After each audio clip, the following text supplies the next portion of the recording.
So should I test a simple project? Like I'm working a very simple project, couple of screens, not much going on. Should I test it? Yes, go for it.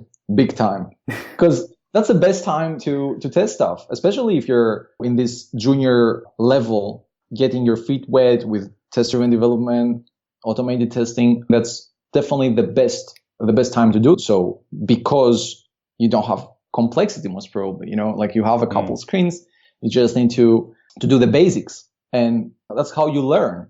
It's how you practice. Yeah, it's how you learn. Yes, exactly. So do it when it's easy.